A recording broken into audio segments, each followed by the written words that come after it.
An installment of our Courageous Conversations. We've been doing these since last year. We open to the community opportunities to hear about topics and to be involved in conversations that might in fact be hard, difficult to have, and not easily accessible with information, and we call them courageous because it takes courage to enter into a conversation that's hard and that hurts our hearts and that might point out to some real heartbreaking behavior or circumstance. And so I thank you for being courageous to come tonight and to listen to our speaker, who is going to be introduced in just a moment. Again, just to give you the sort of the important information, the bathrooms are out here. There's water fountains right out here. There's iced tea and water on the table along with treats. There's a box for donations. If you think that courageous conversations are a good thing for this community to have, let us know that you support these, and we welcome your donations for them. And without further ado, I would like to introduce Kayla Clift, who is one of our administrative assistants, and she really is the impetus behind tonight's event. And so I'm introducing her to introduce our speaker.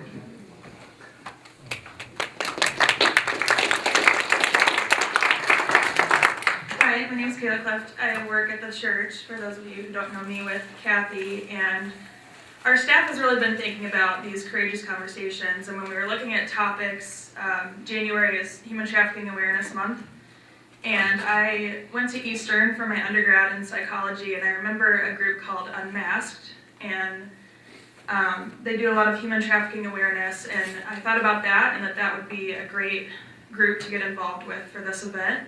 So I emailed the email that was attached to the group, and I didn't know what would happen, but I ended up contacting David, and he was so enthusiastic about this, and so that's how we're here. So please welcome David Manville.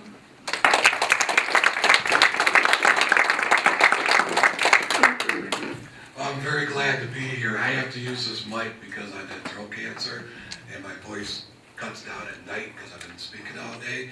And if I didn't have it, you folks in the back wouldn't be able to hear me. But as Kayla said, my name is David Manville. I'm a full-time lecturer at Eastern at this time, and I've been there for 6 years. I am also the full-time BSW advisor for the program, and I am the faculty advisor for Unmasked, who she was trying to reach out to.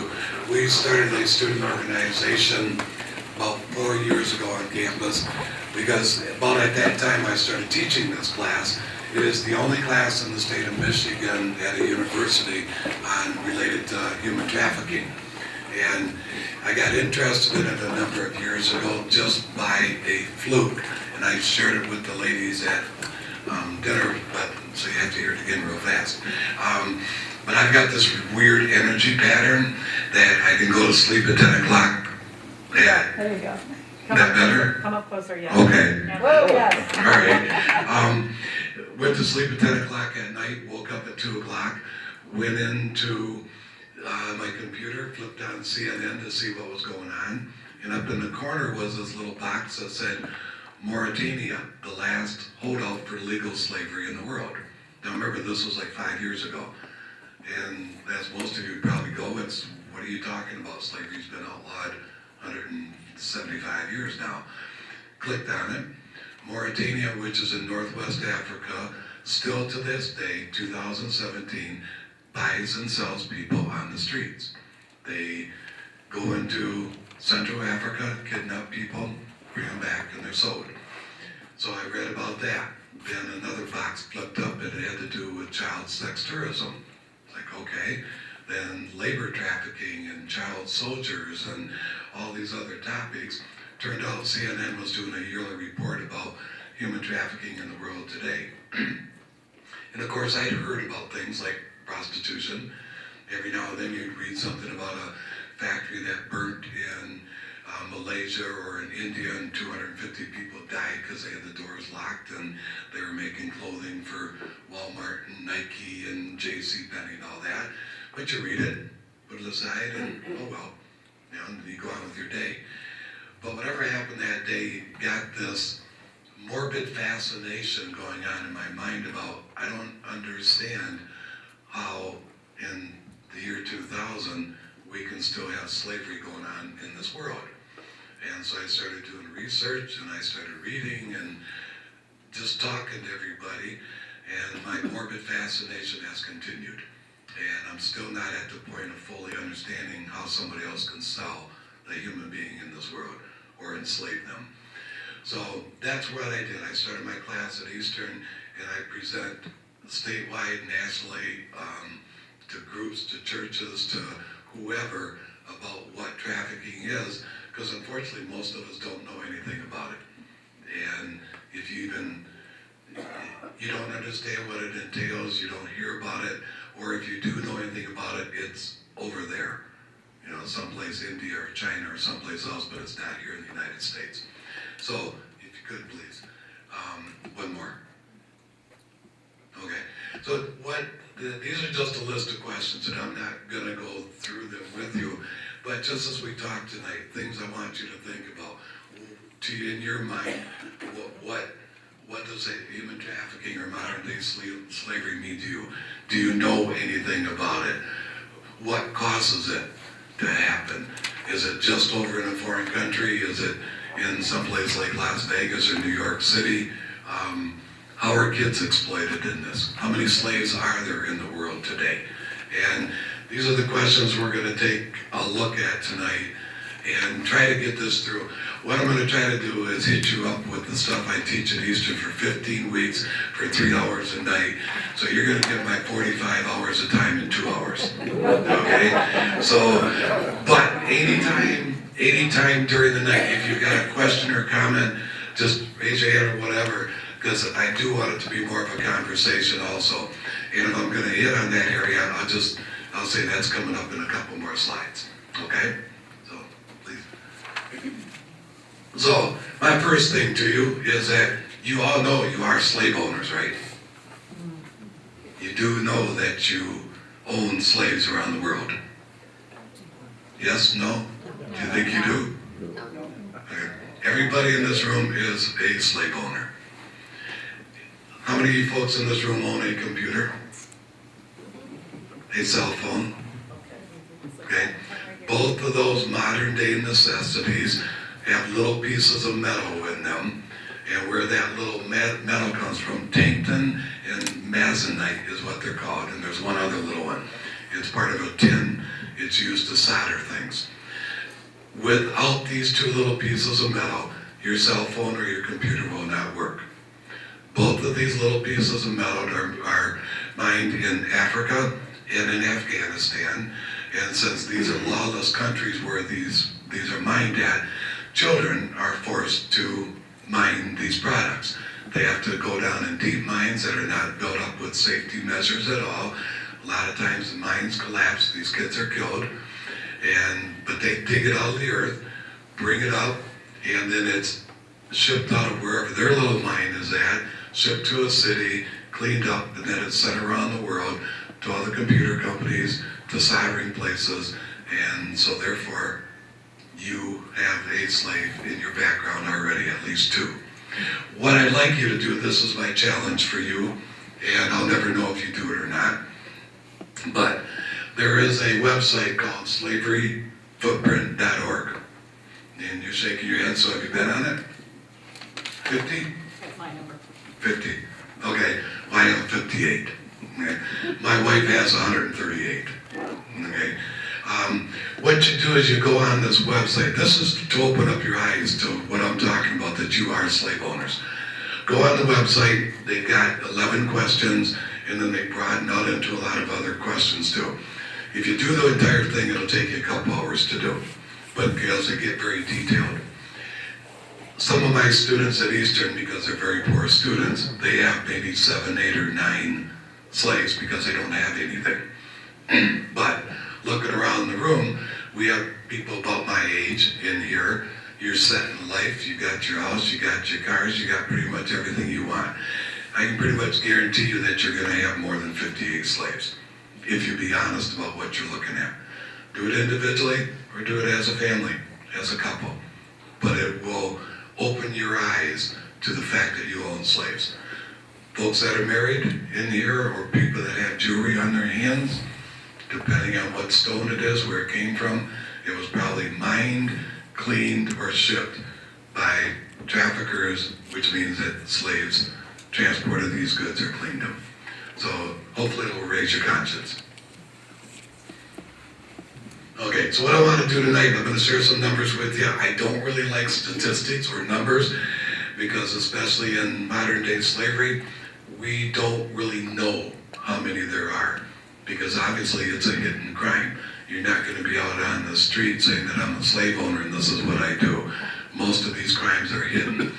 But we've got really good estimates from the CIA, FBI, Homeland Security, Kevin Bales, who's an author and a researcher, and share some resources with you about what's going on if you're interested in this. In fact, if the handouts, if you've got them or if you don't, there's actually 3 more events coming up real soon.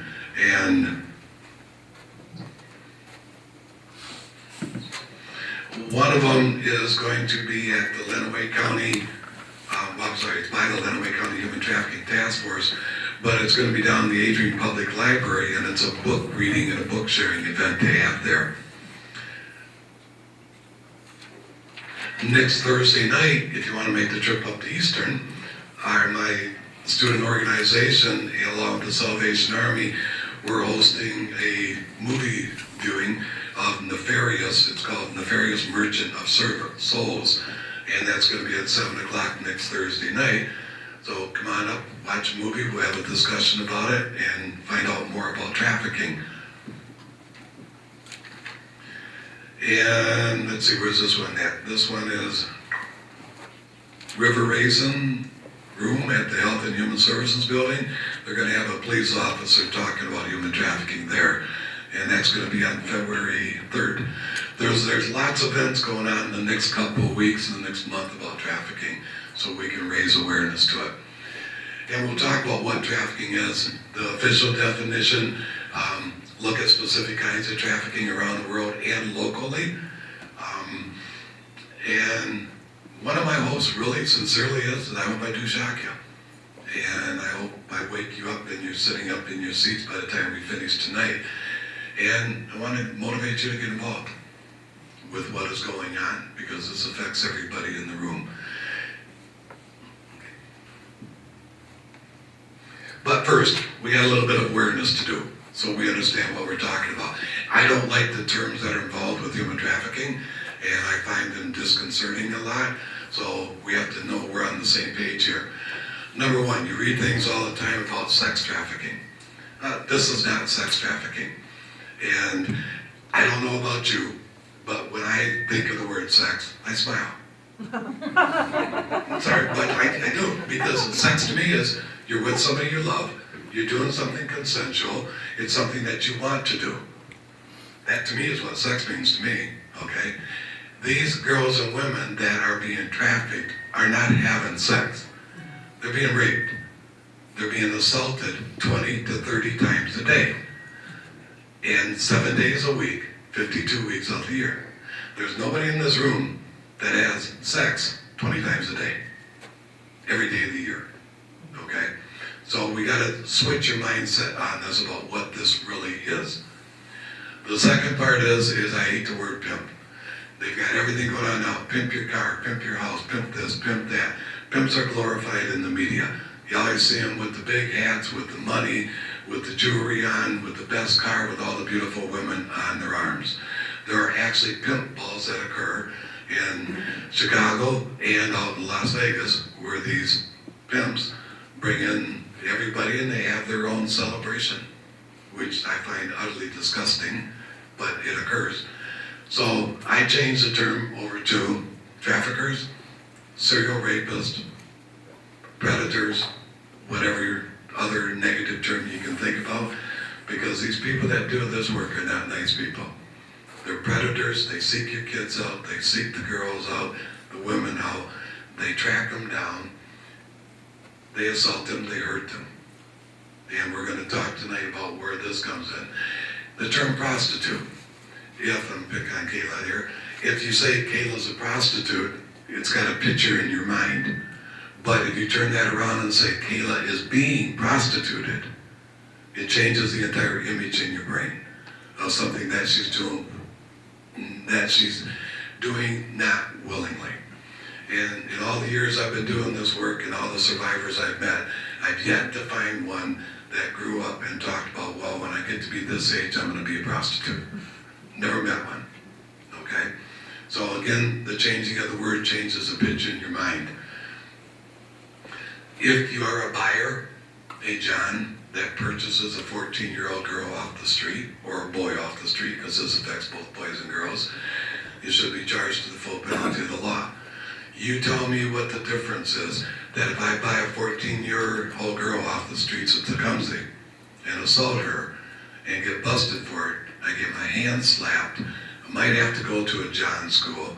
There's not a whole lot that will happen to me because I bought a prostitute.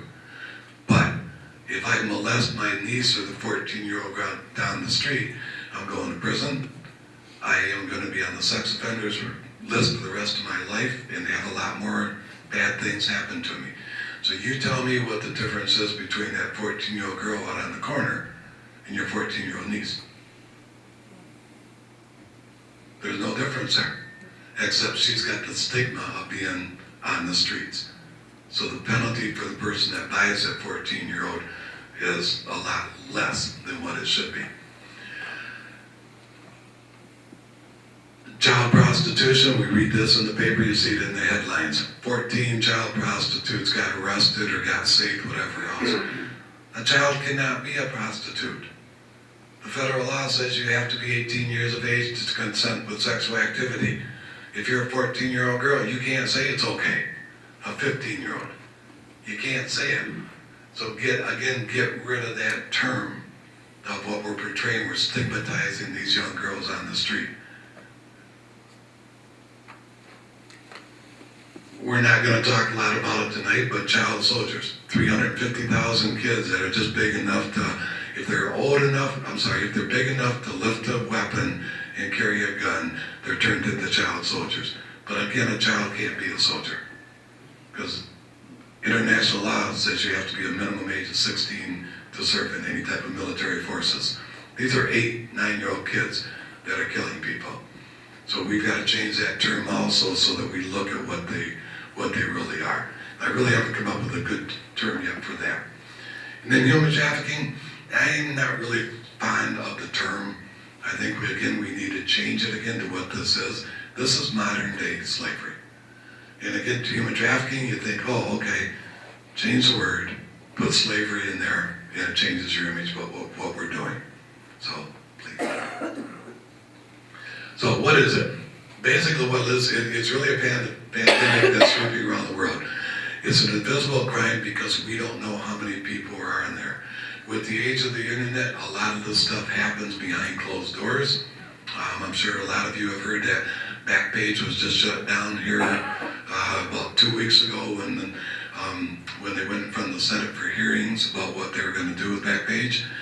And because Backpage was the largest company in the world, the largest internet provider in the world selling women and girls on the internet. So you don't have to go out on the streets anymore. You used to be in your hotel room, pull up Backpage, find out what kind of escort service you had, call a number, do it over the internet. You could have a girl or a woman delivered to your room. So we weren't on the streets anymore. It's become hidden now.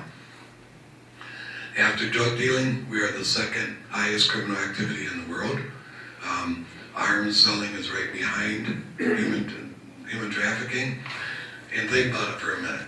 There's a good reason. If you're selling drugs, I can only sell you a drug one time. You use it, you gotta come back and buy some more. Arms, I can sell you a rifle, but then I gotta continue selling you the bullets, so you always have to come back and get more. But a girl, a woman, or a boy, I can buy one any place in the world, and the handouts up here have the price of human beings around the world. I know how much it is, $5 in China to $10,000 in Russia, and all the prices in between.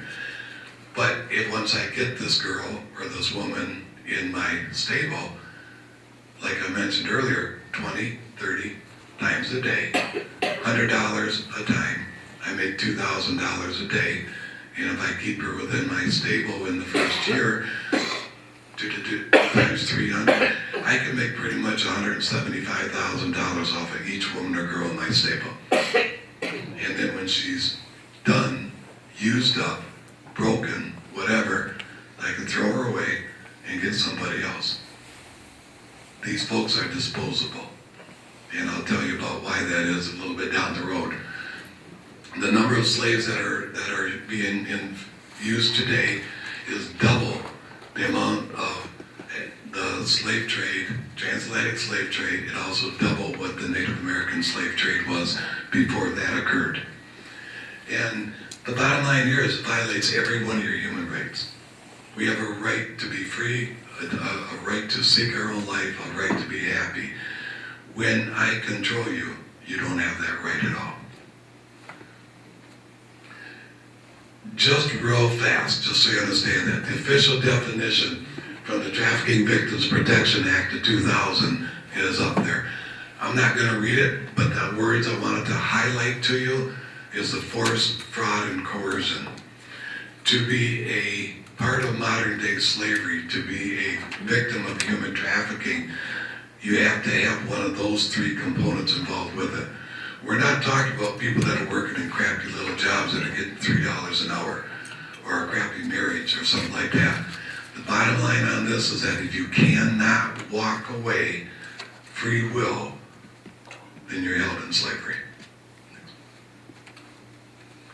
The other part of the human trafficking law is we separate it. We've got the human trafficking law, and then we break it down also because what we have is minors. And we have what's called the domestic minor sex trafficking law also.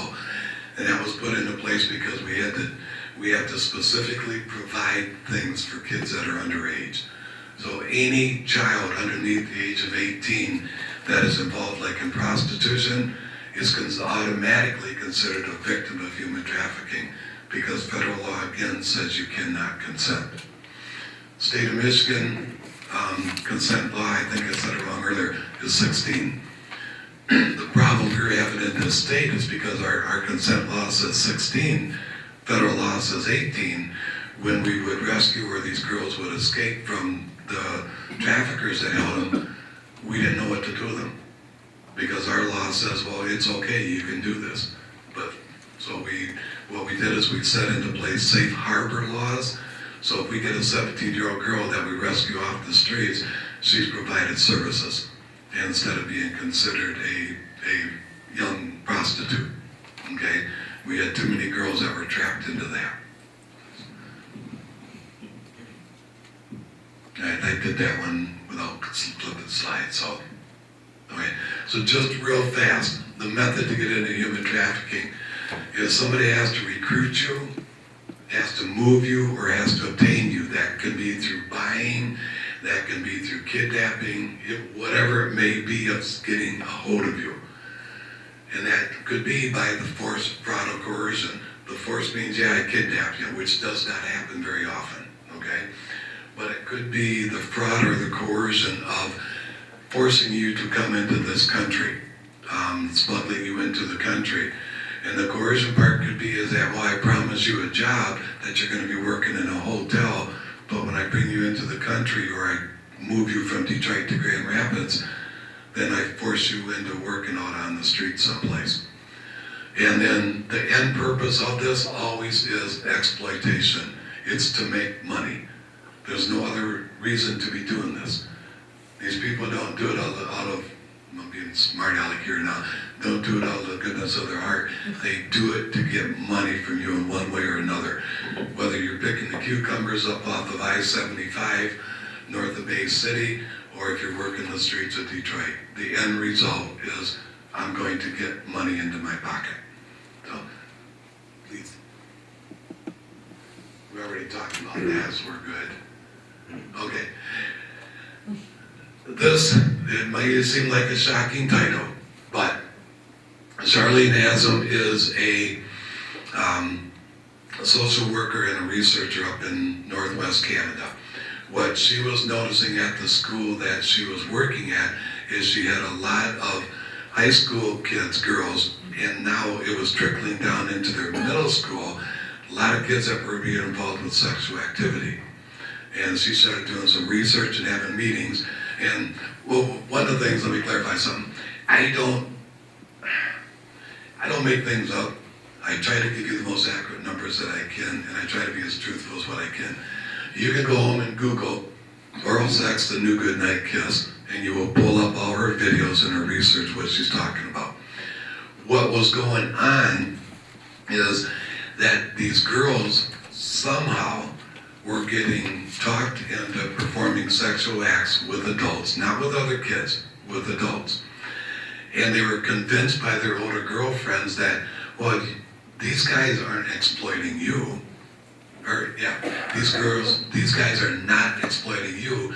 You're the one that's exploiting these old guys, because you can go and you can give them oral sex, takes about 10 minutes, and they'll give you $50, give you $100.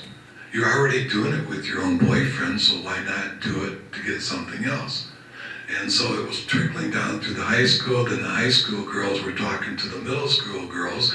It's like, hey, my brother's uncle's friend is up in McDonald's, he'll give you $50 if you come up and give him oral sex. Okay? So they got it in their mind is that they were the ones that were getting this money. What they were doing wasn't wrong. They were playing the game. What she found out from a bunch of the other girls is that these girls had phone numbers in their cell phones. They had David's number because they know if they called me, I'd take them out to a nice dinner. If they called Bill, Bill would provide them with drugs or alcohol. If they called John, John would buy them jewelry. And Frank would just give them flat out, give them money. So what they were doing is finding out that these 14, 15-year-old girls were performing these sexual acts 5, 6, 7 nights a week to get all the things that they wanted to get. They weren't being, quote unquote, forced to do it like with a trafficker. They were doing it because they wanted all this stuff, and so they didn't see anything wrong with it. But she's got a really good video, really good book out there, and some really good research on it of what these young kids are thinking about now in school. So check it out yourself and let me know, please. Okay, these are the different topics in human trafficking that we deal with in my class. What we were talking about earlier at lunch, it's not just the rape trade that goes on, it's not the labor trafficking. There are so many different issues around the world that hold people into modern day slavery, which could be, like I said, the child soldiers. But we consider honor killings also to be part of trafficking, and we equate it also with domestic violence in this country. Most people don't agree with this right now, but considering the domestic violence, the most dangerous time for a woman is at the period of time when she leaves and they get killed. And it's the same thing that happens in foreign countries. We just don't call it an honor killing. You know, we're America, right? What we were talking about earlier. But we have ritualistic trafficking. We've got debt bondage, child sex tourism that goes around. This is all part of our trafficking. Corruption in government, conflicts, rebel groups. You've heard of the Lord's Resistance Army in Africa, right? Okay, Boko Haram, ISIL. They're all has to do with this whole issue about modern day trafficking. Is there anything up there that doesn't make sense to you? That's something new that you've never seen? No? You know all about all this stuff? Yes, sir. The ritualistic, what is on the Okay. far right? This one up here. Yep. Yeah. All right, there's 3 main components of it. One of it has to do with cults, because a lot of times with cults, they've got rituals that go on and they force the girls or the women or the boys to go out and prostitute themselves. The other part is that in a number of Far East countries, there are very specific religious groups that are ritualistic in the way that they enroll people into their religion. And part of that has to do is that you have to give up your female children to the priest. Then the third part is over in Africa, especially in Africa, is where the albinos are at. And you know what albinos are, right? Okay. there's ritualistic trafficking with albinos, because the myth, the superstition is that if you're an albino, you have magic powers. And again, you can Google this and see I'm telling you the truth, is that the albinos are hunted down, they're killed, they're melted down, they're burnt, they're melted down, and then they're put into amulets, and they're sold to these new billionaires and millionaires that are living in India and China because they consider them good luck charms. So, ritualistic stuff. Anybody else? After that, so they're going, no. Well, going back to the child soldiers, or take that back to migrant workers and dowry and forced marriages. The Indian culture tend to do that. I guess Pakistani culture might do that. But I noticed that it's been kind of romanticized in a lot of movies where you have an Asian madam bringing over like 10 or 15 people from China to have them working in San Francisco or something. Is that still prevalent as well? Yeah, it's real prevalent. In fact, we don't have to go out to California. If you remember, about 6-7 months ago, maybe about a year ago, there was a house fire out in Novi, and that 4 people's bodies were found in the basement of the house.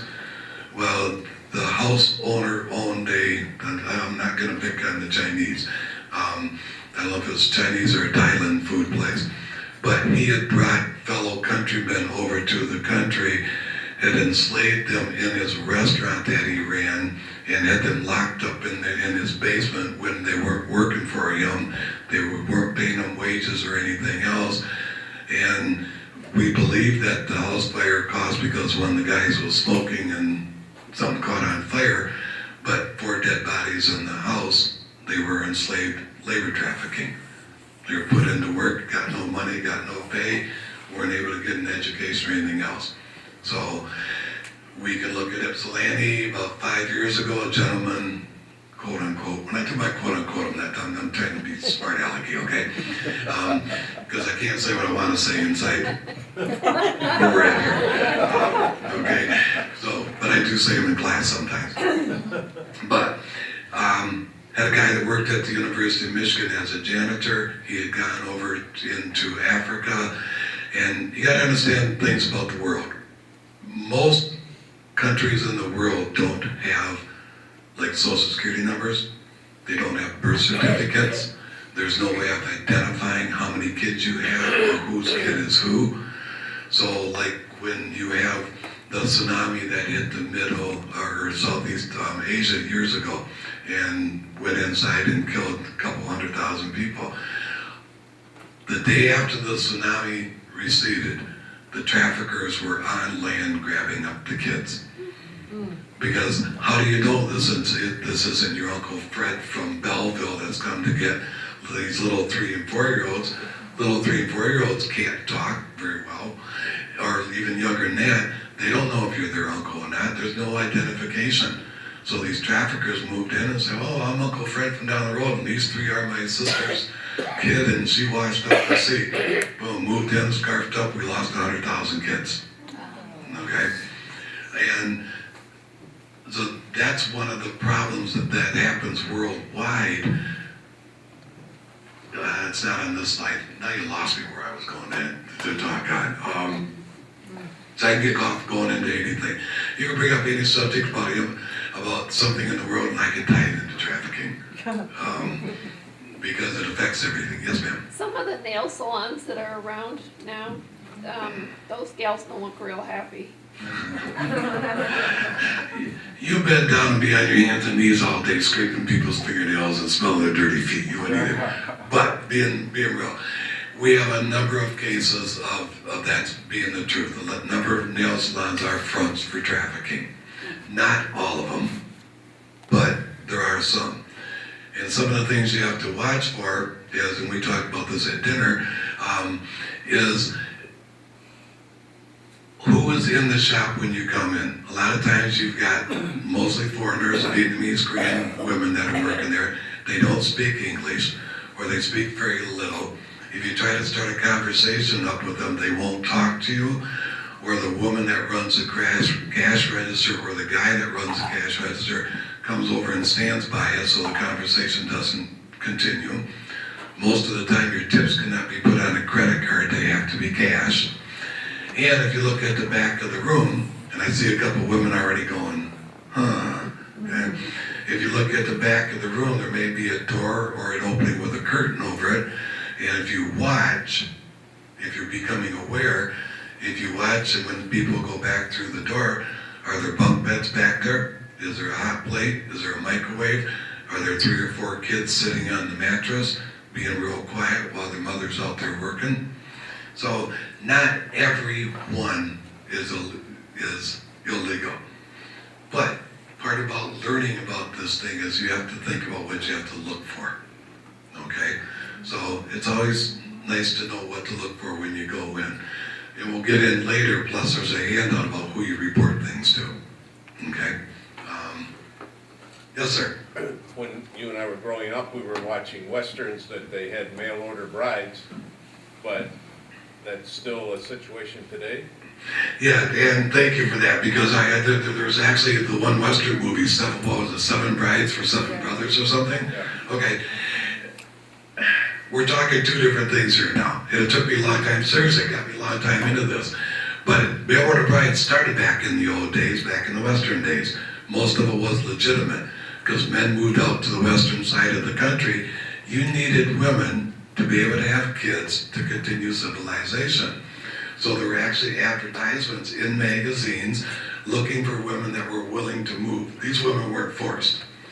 What we're looking at now, and again, go and Google this. There are like 4,000 sites up there to sell women to be wives. A lot of them are, some of them are legal. Okay, there are organizations that do this. They're extremely expensive, cost you $30,000, $40,000 to end up having a wife marry you. But a lot of them are forced places where these women are forced into being on the internet and selling themselves, and these guys have got to pay a whole lot of money. There's some pretty sick people out there. And gentlemen, I hate to tell you this, they're part of our gender. Okay? Everybody that's in this room, I am assuming, I'm positive, are good people. 98% of us are good. The other 2% are raunchy, really bad people. I just want to know, how are we going to, be able to save Melania and get her out of here? Get her out of here, because you can tell by her expression she doesn't want to be here. And she's an immigrant, number 1. I know she's an immigrant, but we're not going to get into this one tonight. All right. But one positive thing that she was very rich before she married this dude and has her own company. So I don't think she needs everything that the Trumpster can give her. Next one, please. Okay, real quick word on pornography before we get into some other things. 1 in every 5 images of pornography involves a child. 1 in every 5. Over half of the child pornography that goes onto the internet, 55%, is made in the United States. And this is not a foreign problem. The CST is child sex tourism. Almost 1/4 of all the guys that travel around the world to engage in sexual activity with a kid in some other part of the world is a United States citizen. The other 2 biggest companies are Germany and the United Nations, right? United Kingdom. Okay, and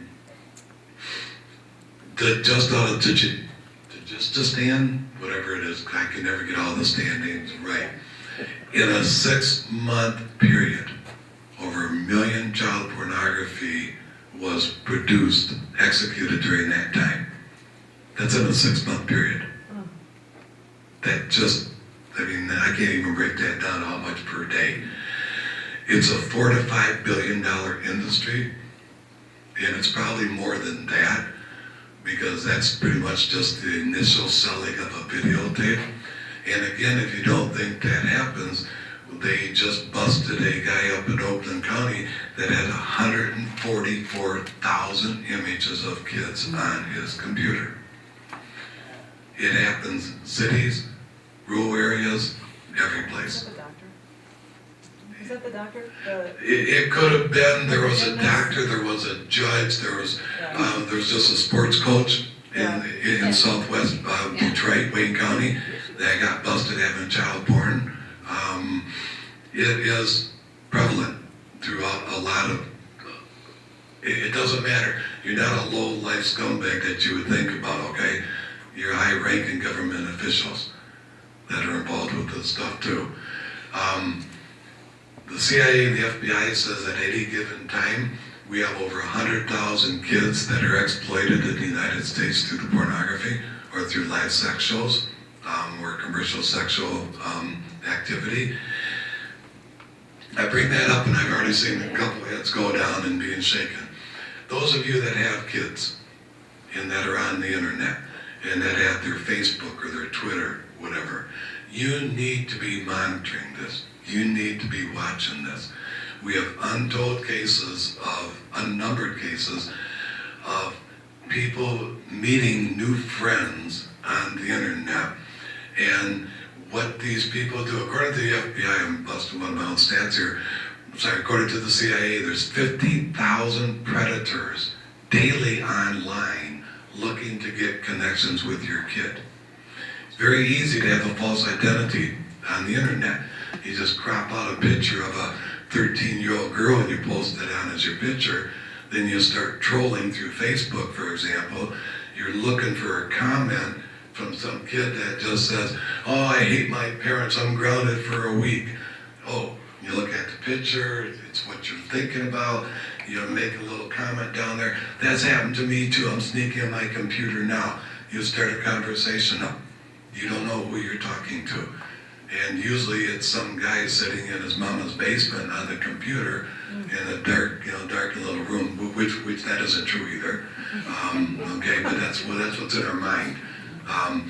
But these guys are so good at, they know the language of a 13 and 14-year-old. They know the music. They know everything that young teenagers are going through or enjoying. They strike the conversation up. And this is not just, hey, meet you today, we connect on the computer, let's meet up at McDonald's. This can be 2, 3, 4 months down the road because the intent of this person is to gain your trust. If you jump too fast, somebody's gonna think something. So you talk for 3, 4 months about everything. Regular everyday stuff, school, boyfriends, whatever it may be. All you're waiting for is that next time when this kid makes a comment about my parents were mean, or my stepdad, or my stepmom, or something happened.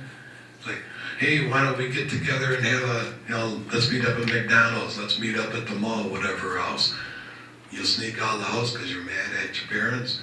You head down to the mall. Next thing you know, you're on the milk bottle, the milk thing, saying missing from here. You know what this reminds me of is it reminds me of modeling, women who go into modeling and children who go into modeling, and how the images are of children and who look like 12-year-old boys, because that's the way that we see them in the ads, and by the time they're, and I think it's also very prevalent in that industry as well, to a different degree. But I also think that it's not just, it's normalizing that kind of thing. One of the difficulties that we have, and I mean, again, we were talking at dinner about all the interrelations with this stuff that happens with trafficking. One of the things that related to what you're saying is the sexual exploitation of this entire country. When you have Mattel company that sells Barbie dolls with negligees, who buys Barbie dolls? Little ones, right? So why would you sell a Barbie doll with a negligee? Why do some of the clothing companies make thong underwear for 5 and 6-year-old girls? Why do the bathing suit companies make those little itsy bitsy bikinis that grown women wear, but they're selling them for 5, 6, 7-year-old little kids? Why would you have a 5-year-old in a little string bikini? Okay. It's the entire sexual exploitation stuff that goes on from a very young age. leading up to the modeling, leading up to all these different things that it's okay to look this way. Boys, it's okay to look whatever it may be. We've got a really confusing society going on that basically, as far as I'm concerned, exploits women from the time that they're really little, okay? And it becomes expected in this society. And again, that's got my quotations around it.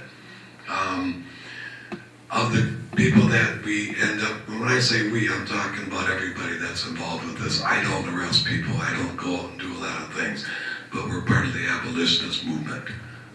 So we're all part of this. But 40% of the people that were arrested for child pornography were dual offenders. And dual offenders mean that besides having the child pornography stuff, they had also actively abused kids. Okay? One of the problems with child pornography is that you are victimized 100, 1,000, 1,000,000 times. It's not just the occurrence of being taped and being victimized by somebody, but then that tape, once it hits the internet, is viewed again by thousands of people. And so every time this kid who doesn't know that they're being watched again gets re-victimized. So we've got to shut this stuff down and shut it down real fast, please. I'm going to come back to this one later. So, a couple really stats. Question people, if they tell you something, if they give you a number, say, where'd you get that number from?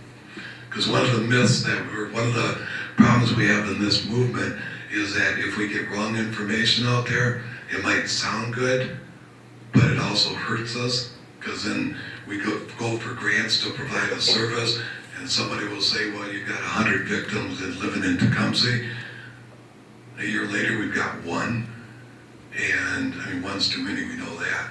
But then that grant you got doesn't do any good because somebody had their numbers wrong.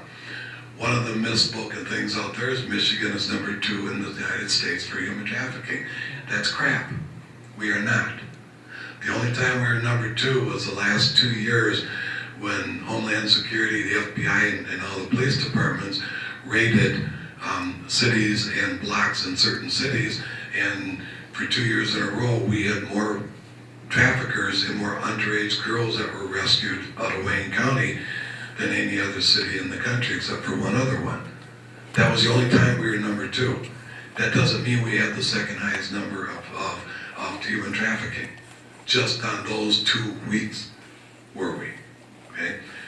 And originally, being a little bit smart aleck here again, really, we're going to have a whole lot of this trafficking going up here when we've got 7, 8, 9, 10 months of wintertime? All right? It ain't going to happen. It happens where there's sunshine at, where there are labor marketing, where there are migrant workers, where there is events that go on. We don't have major events up here compared to the rest of the country. Yeah, we've got the auto show, which our numbers went up again for girls and women being sold during the week of the auto show. Okay, but not the 6,000 or 8,000 people they're talking about. But again, 110 is too many for what we do. This has to relate on an international level because countries don't want to report what trafficking looks like in their country. There is, again, this is on the internet. Go to the state, go to the Department of State, the U.S. Department of State, and type in Trafficking in Persons Report. And what you do is you come up with every country in the world has been reviewed and rated by our Department of State. A tier 1 means you're doing good. Tier 2 means, you're doing so you gotta improve. Tier 3 would be like Iran and North Korea, where they don't have any protection at all in place for people that are trafficking. But the financial aid that the U.S. government sends to countries is partially based on this Trafficking in Persons report. So if we tell a country that they're at 2 or at a 3 level, they get really upset and they try to fight us because that means the money that we give foreign aid drops considerably. It's all tied into money for other countries. We donate money to every country in the world except for 2. Okay? So they're reluctant to share their data. But, please.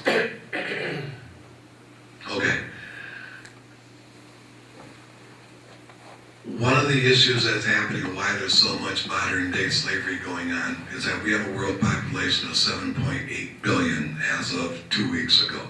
The last time I presented in my class, I went on the world clock and saw how many people were born then. The problem that we have when we have 7.8 billion people around is, number one, that's a lot of people.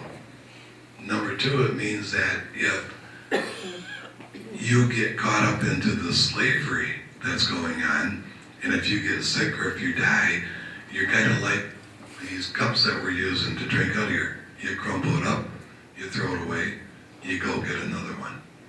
When you have 7.5 billion people on the earth, natural resources are being depleted. Water is being used up.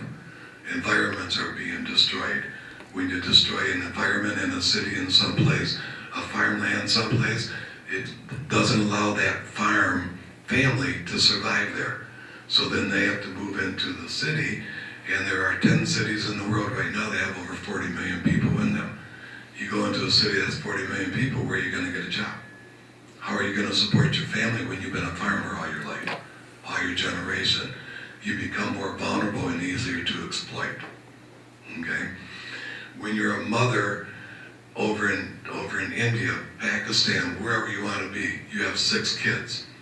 When the rain doesn't come in time enough to have your crops grow, or you get too much rain that destroys your crops, and all you have is a little spot of land that's probably half as big as this, you have 6 kids starving, somebody comes into your village and says, I'll take one of your kids into the city, give them an education, whatever it may be, here's $100.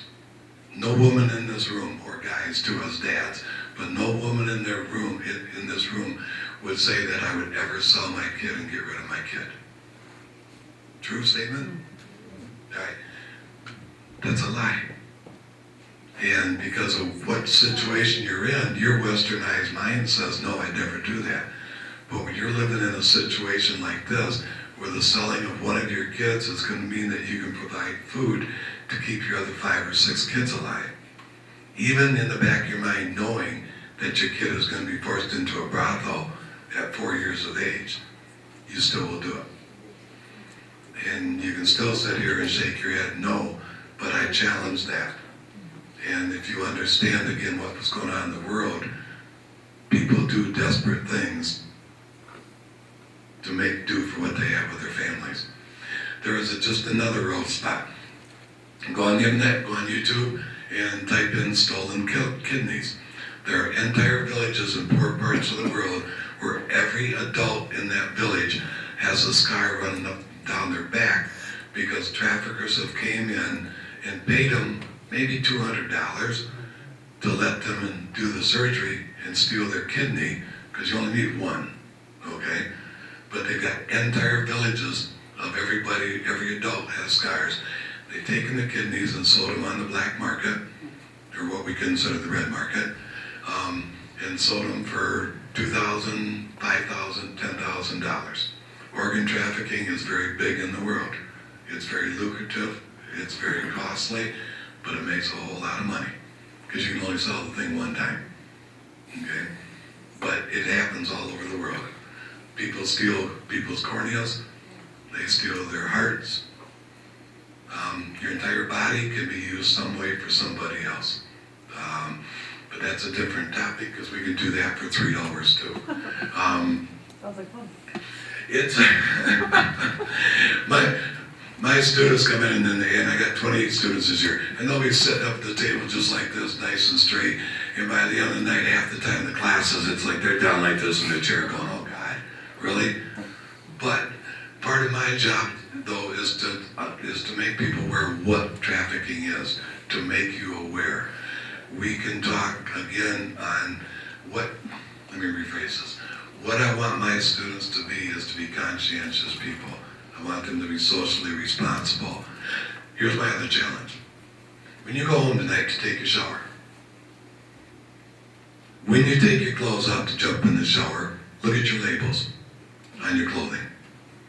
And just keep them in the back of your mind. Then go on freetheslaves.org. It's one of the world's largest trafficking organizations. See where your clothes were made, and see what the chances of that your clothes were made by slave labor, either child labor or forced labor. And I'm just gonna, we got 30 people here tonight, and everybody's wearing, let's just say, 6 items of clothing. It's 180 pieces of clothing. I can pretty much guarantee you that 80% of the clothing in this room on your bodies is from someplace in Southeastern Asia. The chances of that those clothes were made by either a child or somebody forced into labor is very high. And it will surprise you again, you're a slave owner. So you have to be a conscientious consumer about what you buy, the food you eat. Last fall, the big scandal broke out, shrimp. Costco shrimp, Myers shrimp, Kroger shrimp, blah, blah, blah, everybody else's shrimp.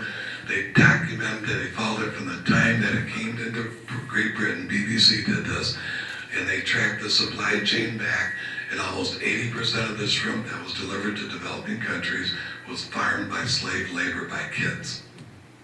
80%. I love shrimp. I haven't had a shrimp since last year when the store broke, because I don't want to feed into it. You know, you have to make choices about what you do. But it's in the things that we eat. Blueberries, apples. Where do you think that fruit comes from in the wintertime? Central America. The way you make money is you have slaves picking stuff up so they can sell it and make money off it.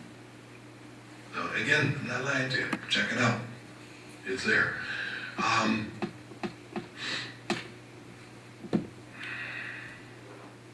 We're good with that one. Next one, please. That 50% we talked about. 75% of all sexual contact with adolescent girls are initiated by contact over the internet, and especially Facebook, any of those social programs. Most of the girls that are exploited and the young boys that are exploited, but most of the girls, they are runaways or throwaways. We have pretty close to 1 million kids in this country alone that are runaways or throwaways. And then when you add up the kids that are LGBT kids, trans kids, that are basically kicked out of being in school, they're thrown away by their families, they're thrown away by their friends, they have no place to go to. The only way they can survive is being on the street, and they're exploited. It's our largest group of kids, along with our kids that are in foster care, or were in foster care. Almost 75% of the kids that we rescued have at one point in time or another been involved with the child welfare system. So there's something within that whole realm. They were abused before, abused in care, and abused when they get out on the street. Please. Now we're going to skip more statistics. I don't want to bore you with more numbers. One more, please. Oh, no, that one's good. The shocking part, girls, 12 to 14, that's usually the age of entry into prostitution, being forced to be a prostitute. For boys, it's actually younger. It's 11 to 13. Those are 7th graders. Think about that. Now, you ladies aren't that much older than that. What grade are you in, 9th, 10th? No, we're graduating. Pardon me? We're graduating. You're graduated? Yeah. Y'all look so young, see? All right. So you're past high school then? Yeah, we're 18. Okay, all right. Can you remember being 11, 12 years old? Yeah. Okay. The average age of girls being forced onto the street. That just, it's mind-boggling. And then your little brother at 11 is forced into there. One more, please. Let's skip this one too. All right, let's talk about Michigan. Michigan has a huge human trafficking problem. But let me make one thing clear about in Michigan. And this is basically around the world, because 3/4 of all the 45 million people that are held in slavery are in Southeast Asia area, 3/4 of them. And I forgot where I was going with this. Hold on. Anyway, back to Michigan. Right. Oh, I know where I was going with that. For every one case that you have of a rape trafficking case of a child being out on the street or an adult, for every one case, you have between 7 and 9 cases of labor trafficking. Okay? We normally hear more about the sexual exploitation part of it because that makes more news, that gets headlines, that gets people really upset when you think about a 14-year-old girl being prostituted by somebody. But what about that 14-year-old kid that's forced to work in the pickle field, again, just north of Bay City, or has to work in the sugarcane field in the Thumb area, or that has to work in the blueberry field on the western side of the state, and has to work 14 to 16 hours a day for maybe 30 cents an hour. Okay? I mean, there's differences, I understand that, but they're still being trafficked. Michigan is a very large tourism state, obviously. For Michigan, if you go on the Human Trafficking Resource Center line, which I'll give you here later on in their website, you check out Michigan, we have reports coming in. Most of our reports in Michigan obviously come from Detroit, Grand Rapids, Traverse City, Petoskey area. Are you ready for this? Mackinac Island and Sault Ste. Marie. Okay? Now Mackinac Island and the Sioux, come on. But to tell you that, the very first case of human trafficking in the state of Michigan was from the western side of the Upper Peninsula. I don't know how many of you have been on the western side of the UP, but we don't have, I'm a Uper. Okay? There are not a whole lot up there. But that was the first case of trafficking recorded in Michigan. Okay? So, one rape trafficking case, 9 labor trafficking cases. Okay? So there's a big difference in there. But we do have the tourism, which means that you have to bring in people to work at hotels, motels, pick food, blah, blah, blah. If you go up to Traverse City, Petoskey, and these places, Mackinac Island, who's taking care of your room? Are the English-speaking people all the time? Okay. There's a lot of women that are brought up from the Caribbean that are working in the hotel industries up here. And so they're forced into labor there. Those visas that they get, the way the visas work is that if I own the Grand Hotel and I'm bringing in 100 workers to work there, during the time they're in the United States, they cannot go to work for anybody else. They take the wages that I give them, and they really have no place to complain to. So during that 4 months, they belong to me. So if I don't like your behavior, your attitude, all I've got to do is make a phone call and you're shipped back down to Jamaica or wherever you came from.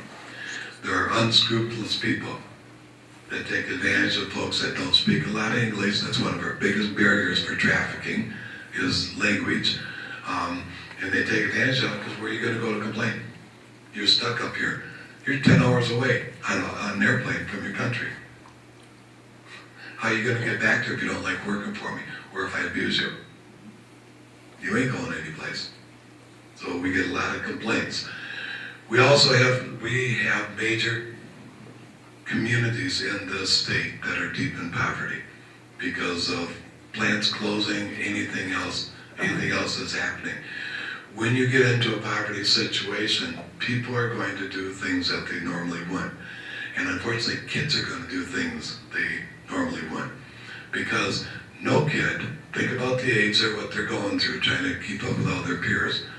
If you can't buy them the newest phone or the newest music or the newest clothes, somebody's going to find that out and they're going to exploit them to the point that they will get paid for something and so they can buy it to keep up with their peers.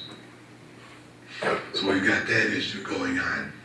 Agriculture, like we've talked about, we're an extremely large agricultural state, all the way from the cherries in Traverse City to the bean fields and the blueberries down here.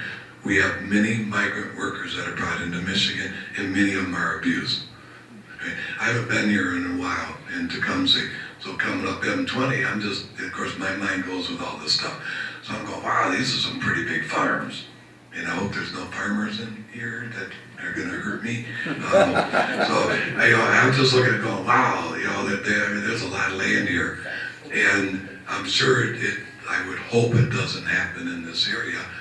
But the cheaper the labor you have, the more profit that you get. And if you have the opportunity to exploit somebody, and if you have that nastiness in your heart, you're going to take advantage of this. We busted many farms in Michigan, surrounded by barbed wire, with armed guards, with German shepherds out there making people work. And if you look at the labor laws, if you're a migrant worker, you only have to have one toilet on, I believe it's a 5-acre spot. So even if you got 10 people working there, and they have to walk to the other side of 5 acres, it may not seem like a long way, but 5 acres is a long way to walk. Especially when it's 90 degrees out and you've been working 8 hours a day. And you have to provide water, but it doesn't say how much, and that water trough could be over at the same place where the toilets are. So whenever you're thirsty, you gotta walk all the way over there. But then here's the problem. You're getting paid piecemeal. Okay? You're getting paid by what you pick and what you bring up to the front desk at the end of the night. So every time you got a break to go to the bathroom or get water, you're losing money. Money that you can send back to your family down in Mexico or Central America. So all these things start playing in it. We have large language barriers. We have a lot of Hispanics that come up, especially Hispanics come up and work in the field. They don't know their rights. They don't know how much they're supposed to be getting. They don't know that they don't have to work certain hours. They know a lot of different things. Like Flint. You know, Flint's devastated now with the water crisis going on. And again, when you have areas of discontent, when you have no jobs for people, people turn to different ways of doing things. And one of the things that we're seeing now is gangs that have gone into trafficking of young girls in the major cities because you're less likely to get busted and be arrested than you are for selling drugs. Because it's the girls that are being seen on the street, not the guys. So they're switching over because they can make so much more money. On the western side of the state, organized crime runs the western side of the state of Michigan. The business is an industry over there. So they traffic girls all the way from Chicago all the way up to Traverse City and Petoskey. Grand Rapids, Holland, is supposed to be the Bible Belt of Michigan. Supposed to be pretty conservative over in that area. Dutch Reform. Largest number of trafficking victims that we have is in the western side of the state of Michigan. So you tie it up. You put the two together. When Backpage was on, there was over 1,500 girls on a daily basis that was advertised for the western side. And I think my next one is going to be one of them. Go one more if you would, please. No, one more. Shucks, one more. All right, back 3 then, sorry. What I was going to do, it's up there. If you could go back just to, yeah, that's good. Anytime I do a presentation, I always get on the internet and I type in escort services or Backpage and I pull up the area. How many escort services do you think you got advertised for your pretty little town here at Tecumseh? Do you have any? No. No, all right, somebody brave enough to say no. Right.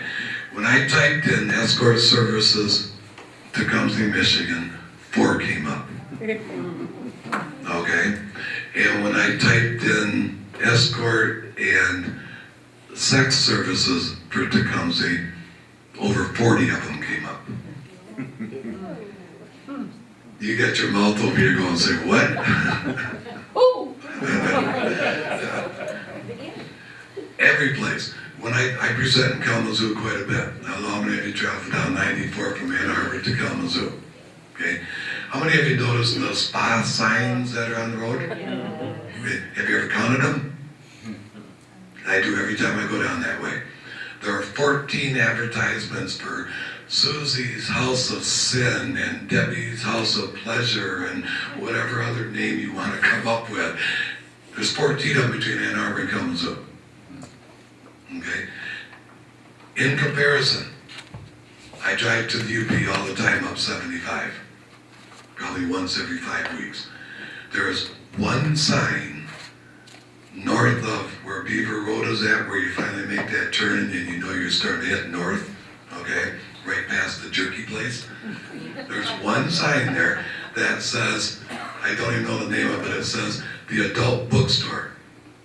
Exit 75, turn left to go 12 miles. Okay, 12 miles means you're going out in the middle of the woods, okay?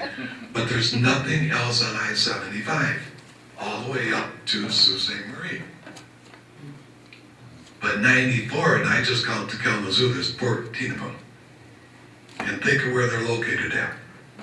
There's usually either a rest area or a truck stop within a few miles of where they're located at. They're not on a main exit like going into Jackson. They're at one of the, the little side road exits that's going there. They're usually the only business that's on that exit. They're off the road.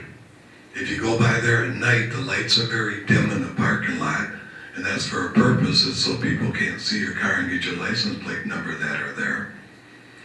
And they offer legitimate massages from 11 a.m. to 2 a.m. Really? At 1:30 in the morning, you're going to pull in and get a legitimate massage? Come on, we aren't stupid. Okay? But it's just an example of, most of you have been there, most of you chuckled when I asked it. You've gone by, you've seen them, and you probably didn't even think about it. Eye goes up, no, you keep on going. Every one of those places probably has between 5 and 10 women that are forced into doing what they're doing there. Why aren't they busted? Why aren't they busted? They're a tax base. They're outside the city. Who complains?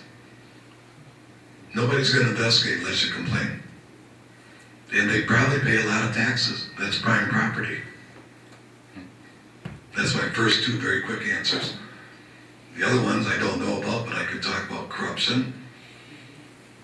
Who's using the massage parlors?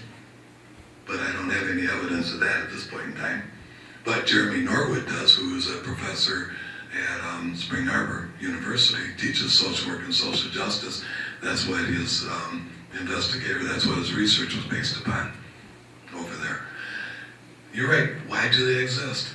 It would be an interesting question to ask your local people. Do you have any adult bookstores in Tecumseh that you know of? Okay, probably, and even if you knew, you weren't going to say, would you? Okay. But keep your eyes open for that kind of stuff. See what you're seeing. I was just gonna say, a few years ago, the property on the corner of Chicago Boulevard, the Cupola House, well known for being part of the Underground Railroad, was being rented by the owners in Barton Hills. The family in there was busted for child pornography, the renters. And the family was kicked out. And we ended up with extra cats, so that's how I don't know what they were forced into, the cats won't tell me about. But that was shocking, and that's 2 doors from my house, you know? And that's the thing, we don't know what's going on with your neighbor. Think about these guys that get busted for buying prostitutes, or, buying the women that are prostituted. Think about the people that get busted for child pornography. They're your next door neighbor. They're your city councilman. Excuse me, they're your clergy. Okay? They're your social work professors at major universities. You know? In fact, real fast, I'll tell you this story. I think I can still do this. When I first started getting involved with at Eastern, I started pulling up all this stuff to look at. So of course I'm using an EMU computer. You already know where this is going, right? All right. I'm typing in child pornography. I'm typing in child sex tourism. I'm typing in all this stuff and everything. And I know the IT guy.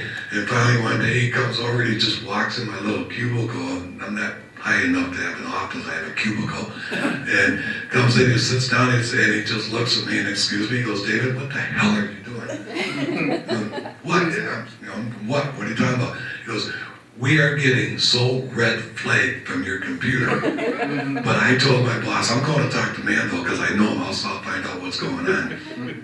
And so I told him what was going on, blah, blah, blah. I showed him everything I was doing. And I wasn't going on child pornography sites, okay? I was typing it in to see what was going on. I would pull up Backpage because I was doing some research about the numbers in different places. And around Super Bowl time, I wanted to see if that spike was really there. But I wasn't clicking on the images or anything. But I guess that was raising red flags. So he had to go and talk to my director of social work with me And she says, oh, I know what he's doing. He's teaching this class, blah, blah, blah. And I run into him every now and then. He walks by and he says, I'm still getting red flags, dude. But, so, I mean, so if you don't believe your company is monitoring your computer, yes, they are. All right? And especially at a place like this, so it was pretty interesting. All right? But, yeah, I really did need that. Okay? But, where are they? Where does this stuff happen at? Every place you can think of. We were just talking here, pornography down the road, two doors from you. Okay. Child pornography. Yep, and child pornography. And they confiscated all their computers. I mean, this is what, I didn't go in when they busted them, but. And it's that's hard when the not to house hear was that. purple. It was purple. I at mean, the it was time. so unusual that, It was, yeah, but I had never met the Ruttons. I never knew who they were, but the house was at that point owned by a family in Barton Hills. Okay. We didn't even know who the owners were, yeah. Yes, sir. The internet providers, like, for example, child pornography, wouldn't they filter that out? I mean, or don't they filter anything? Maybe I'm being naive. So. No, you're actually right. One of the things that's happened in the past 10 years is the major internet providers like Yahoo and Google, and even Facebook is doing it, is they monitor things that are going on there. The problem with child pornography, it's like you can't just click on the internet and pull up, assaulting a 5-year-old kid. You're not going to get any videos. You got to know which website to go to, and they're usually hidden. They're, and I'm not a tech person, but you have to go to 6, 7 different sites to get into them. Okay, and unfortunately, you do know that the internet that we use here is the parental version of the internet. I'll tell you about the unparental version in a second. Yes, sir. I was just going to ask what percentage is like deep web versus surface web as far as trafficking goes. Do you know? Yeah, well, I don't have the percentages, but the majority of it happens underneath in the deep web. Okay. Are you familiar with the deep web or the dark web? Okay, most of you are shaking your head no. Okay, what everybody uses is the parental version of it. Okay, there's actually a deep web part. The dark web is what we refer to it at. Is that you can get on there and you can basically buy, sell. You can do anything that your heart content you to on the dark web. It is almost 100% anonymous. You cannot get traced. The monetary exchange on there is with computer bytes. And so you could go on there and you could hire a hitman. And your likelihood of ever being found is like zilch to zero. You can buy the new addictive drug that's made only over in China and have it sent to you where the young man just overdosed. He ordered, I think it was an ounce. This is a super addictive, super high drug, only made in a lab someplace in the mountains of China. And got it. It's starting to come into the U.S. now. It kills people like that because they think it's regular, like meth or something, and they use the same amount, and pretty much they all die of overdoses. is the deep web a legal site? It actually is. It's actually ran by universities and by the U.S. government. Well, how can we correct all this stuff if that's legal then? You can't correct this one because the original, when the internet was first set up, this just a real 30-second history left it. When the original internet was set up, it was set up only on 2 trails.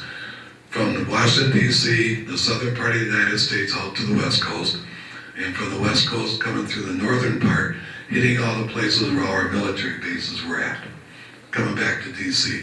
The thought was that if we ever had a nuclear bomb hit us, it wouldn't destroy our communication. It's used by the government for military purposes, and most universities are on it for research purposes. It's funded by both of them. It's not going to be shut down.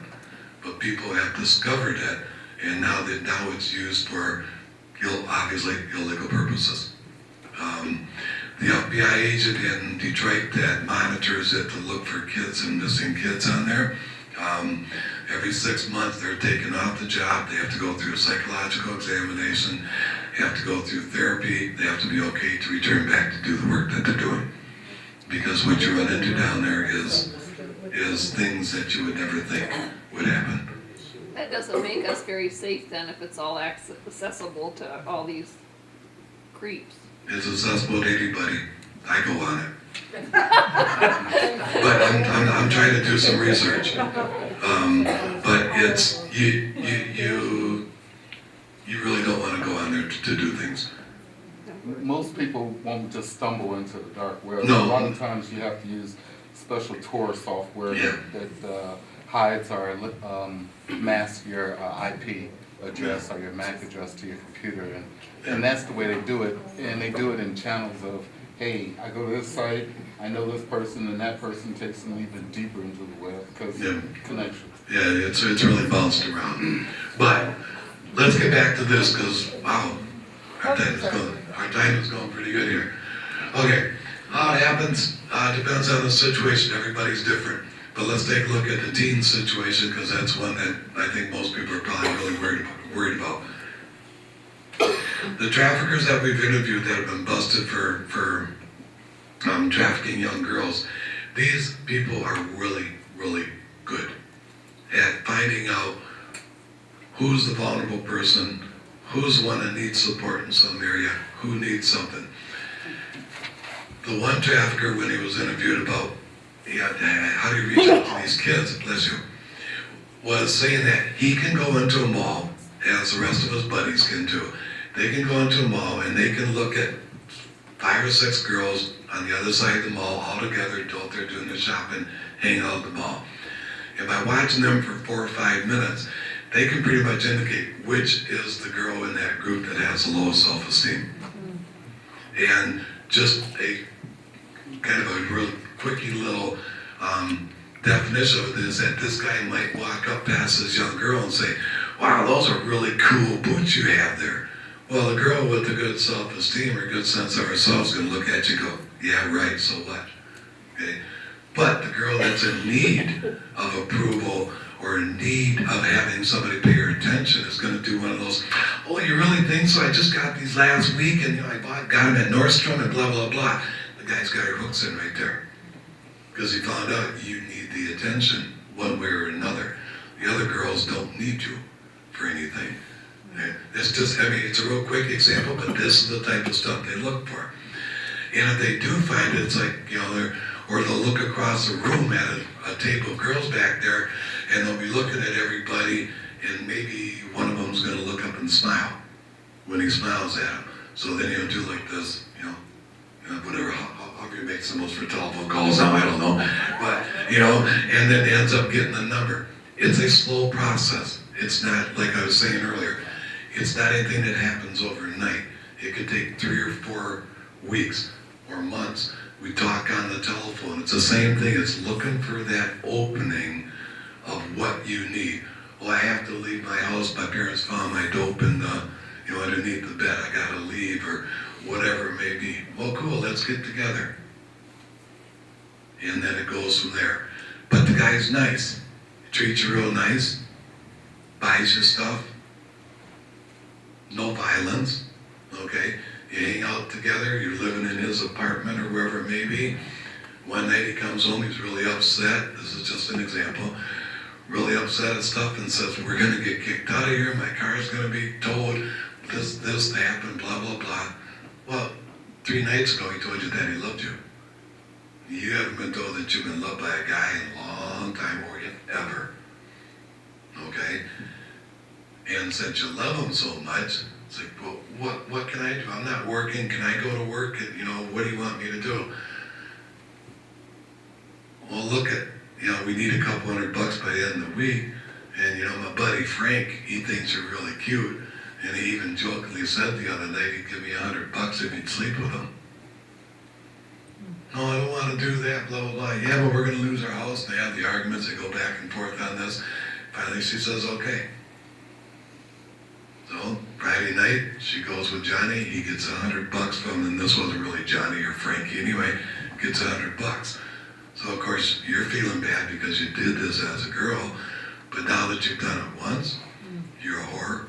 You're a slut. Actually, Frankie took pictures, or his buddy took pictures, or videotaped you while you were doing this. Now, tomorrow night, you're gonna go meet up with Sam, Frank, Dave, Joe, blah, blah, blah, and you're gonna do the same thing you did with him as them. No, I'm not gonna do that. Well, if you don't, I'm sending this video to your pastor of your church. I'm gonna send it to your dad's company, and I'm gonna post it on the revenge porn sites that have to do with college or high school kids, which are out there, okay? And I'm gonna send this to your friends at school. And then everybody's gonna know you're a slut. So it's a slut shaming that comes along. The first time after you do it the first time, he's got you. And then if you try to refuse, then the physical stuff starts happening. Then you get hurt, you get beat, and it just continues down the line like that. And it was innocent enough from your perspective at first. That's just one example of what happens to our young girls on the way that it gets them trapped into it. You start feeling really bad about what you're doing as a young girl. Well, that's easily resolved. Here's a drug. Take a couple of these pills tonight.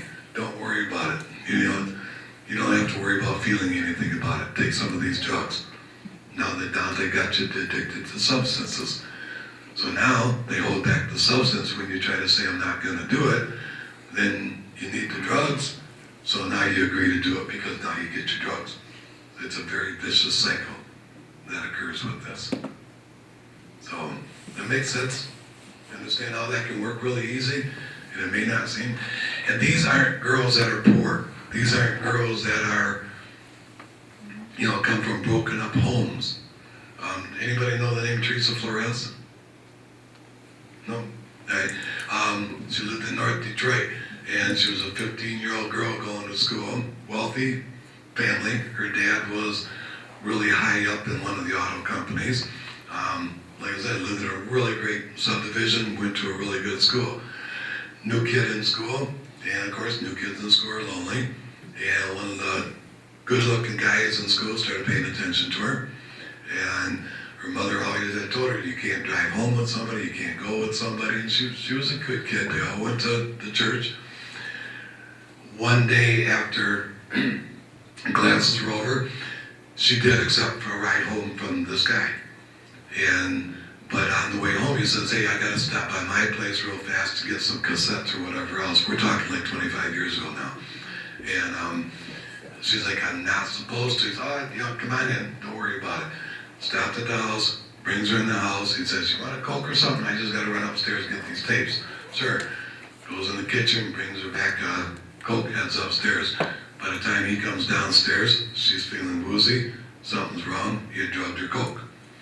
Took her in the bedroom, raped her, had his cousins film it and take pictures of it. And after he was done, took her back to her house. About a week later in school, came up to her in school with a brown vanilla envelope. And look at these. There was the tapes, the pictures, everything in there. He says, now, I can either show these to everybody or you're going to do what I want you to do. You can work them off. You do the things I want you to do, and eventually I'll give them back to you. For 2 years, Teresa was trafficked out of her house. The guys would call her at night. She'd have to sneak out of the house and be gone all night long until 6 o'clock in the morning and brutally raped repeatedly by not just single, but gang raped, everything. Almost to last night when she almost died in Detroit. Teresa Flores was her name. She's the author of The Slave Next Door. Have you heard about the SOAP project? SOAP? Anybody heard about that? All right. Stop the prostitution of our adolescent. Stop Yeah. our adolescent prostitution. What is it? Stop our adolescent prostitution. Thank you. Stop our adolescent prostitution. Oh, and see, it's good to 8:30 at night. My mind starts going a little bit. But what that is, it's a project that Teresa started that goes around to all the big events that happened, like the auto show. They did it. Super Bowl, NCAA, whatever it is. And what you do is you buy little bars of soap, and a group of you will get together, and you put the National Human Trafficking Hotline inside there. Because the only time that these girls or women can be by themselves is when they have to use a bathroom. So the hope is that when they undo the soap, the number would be in there, and they can either call it or they can take a picture on their cell phone and get to it down the road. So she started that organization. She's one of our main speakers on the circuit about trafficking because it happened to her for so long. But that was 40 years ago. We didn't have a name for it back then. Okay? Her book is fantastic if you get the chance.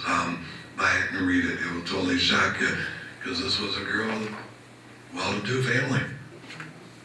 There wasn't any reason for her to be into this situation. And we've got many other stories like that. How did the boy that took her get so sophisticated? And I mean, if he was a high school student too. Yeah, he was a high school student with her. So how did he get so nasty so young? Don't know, because she didn't know what happened 2 years after she was still being trafficked. Her dad got a transfer and they moved out of the state. And for as much as what Teresa knows, her traffickers are still alive. This guy and his cousins are still alive, maybe living in the same area, maybe doing the same thing. When she comes back, she lives in Ohio now. When she comes back into Michigan, she always has a bodyguard with her. Because she doesn't know what's going to happen. But she's a fantastic lady. But just what I was talking about, no hurry, gains of trust, isolate you from your family, you can't go back and visit them. And like I said, either convincing or using the force to hurt you. And it's that promises, I love you. If you do this for me, we'll end up moving out, we'll go someplace. Young girls are susceptible, okay? And especially that somebody that was nice to them and they want to believe things will be better, it happens. Next one, please. Okay. All right, who are the traffickers, just to let you know? They're not, yes, organized crime is involved with this, we know that, and all the gangs, but people get trafficked from their own family members, from another adult that they know, the neighbor down the street, their boyfriends, just a friend of the family, their sister's boyfriend, obviously strangers. The old myth about the guy hiding in the bushes at night with the dark cloak and stuff, as relates to sexual assault or whatever it is, it doesn't happen. Very rarely is it a stranger that does any of this stuff. It's usually somebody that you know in one way or another. And then it's the perverted people that buy you, the Johns. Okay? It's the people that cruise up and down the street or cruise the internet, and they're the ones that pick you out. They're not doing anything. They might like your looks, but here's the bottom line of this. If I'm paying somebody $100 to buy you for that hour, I own you. It's all about the violence, the control, making you do whatever I want. You have no choice to say anything. If you say no to anything I want, I can beat you. Because your trafficker doesn't care because you didn't do what I told you to do. It's all about power and control and making people do what they don't need to do. Next one, please. All right, here's what I pulled up. This is what I was talking about. I'm sorry, there was 5, not 4. And then there was at least 24 more websites, and the adult friends and the adult space were the 2 biggest ones that kept coming up. Okay. Now, none of them say that they're in Tecumseh. I don't know your telephone numbers down here, so I don't know. 517. Okay. But number 1 is serving the Tecumseh area. Yeah. Yeah. Because if you call, you can either have an in-call or an out-call. So you can call these numbers and you can go to their business, a place they're in-call. You don't have to have anybody come out. Or make an out-call. They charge more because they have to travel more. So instead of $100, it's going to cost you $150. But, so that's at least 29. There was probably 4 more pages after that. So these are the ones that service your area. When I go up to the UP, when I go up to the Sault Ste. Marie or Marquette to present, I Google it and see what's in Marquette, the Sioux area. In the Sioux area, there's 3 just directly in the Sioux, but the other 12 or 15 are all out-service calls. And most of those are coming up from Traverse City or coming out of Escanaba. coming that way. It's available. Just like you all know, child porn is on all your computers that your kids can get to like that. It's on their telephone, okay? The sexting that goes on. If you're not paying attention to this, your kids are running into a situation where they're gonna end up, could possibly be exploited. Okay? Nothing wrong with checking out your kids and stuff. They don't like it, then who's paying the bill for the phone or the cable? You know? I mean, I'd rather err on the side of keep my kids safe than doing it. One more, please. All right. Now, we talked pretty much about what sex trafficking is, but it happens within our neighborhoods. What we talked about at dinner and earlier, and I know a lot of you aren't from Tecumseh, so the area where you're from, do you have a drug problem in your area? Not really? I'm already going to disagree with that one. All right, so you got a drug problem in your area, right? Do you have any kids that are in child welfare and foster care that you know of in your area? Right, bunch of yeses. And do you have kids especially that are homeless in your area? If you have, especially if you have all three of those, I can guarantee my next paycheck from Eastern, which is not a whole lot, but I can guarantee that you've got trafficking going on in your community. Especially if you've got homeless kids and kids in foster care. The homeless kids are going to have to do what we call survival sex. They have to have look at the weather. At least it was starting to sleep when I came in here earlier. Look at the weather outside. Where are you going to sleep tonight? So it's just as easy as to find a guy coming out of the party store at the gas station or wherever, and do you have a place I can spend the night and get warm? Sure, but you got to do A, B, or C. No big deal. I'd rather come in and do A, B, C than sleep outside in the cold and run the chance of getting hurt by somebody else. You're able to take a hot shower, probably get some food. You will be able to sleep, and the dude's probably not going to hurt you. Again, my quotes, all right? But the next morning you get up, you go to school, next night the same thing. I live up in South Line. 5 weeks ago, we rescued a 19-year-old and a 17-year-old girl that were being prostituted out of the McDonald's on Grand River. Okay. 6 miles from my house. They had no place to go, no place to live. We got them into a shelter out in western Livingston County. Okay. But these kids need food, they need clothing, they need to have a place to sleep, especially in the wintertime. And for a lot of these kids, if you're homeless, it's for a reason. You've been kicked out of your home from your parents for a variety of reasons, and you were abused in your own home. The possibility about being a victim of trafficking increases substantially if you've been a victim of abuse from your own family or from foster care. It happens. It's kind of like your lot in life. Yes, sir. What does a rescue look like? How do you discover and then rescue? All right, thank you. Good question. Most of the rescuing that happens is because of people like you, that you see something that doesn't fit right. It's that you see something that, we all got those gut feelings, right? Okay.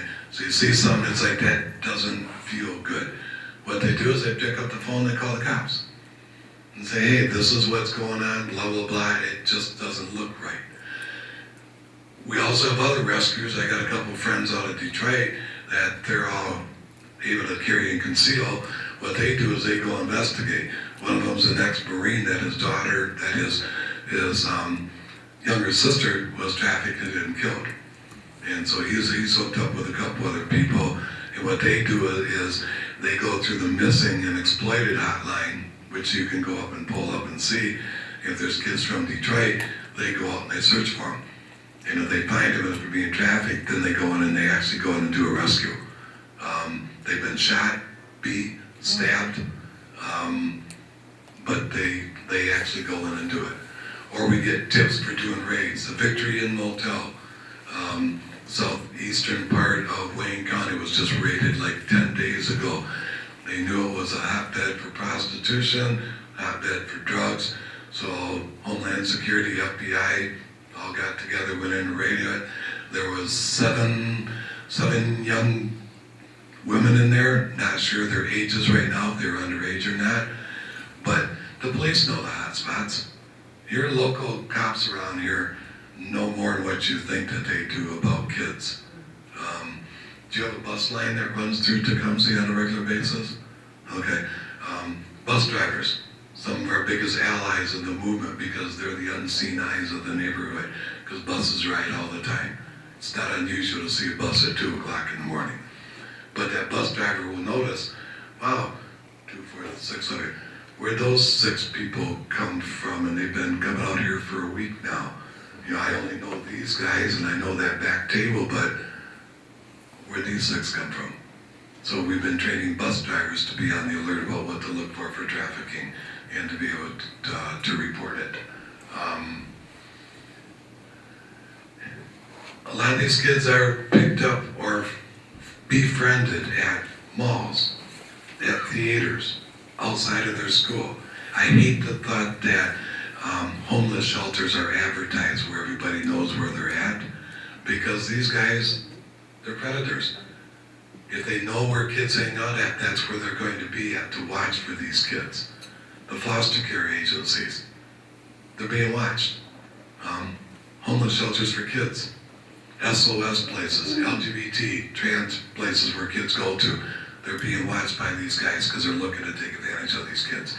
I'm not making up scary Halloween spooky stories for you, okay? You can read this stuff yourself and see what's going on. That's why we have to be so vigilant for our things.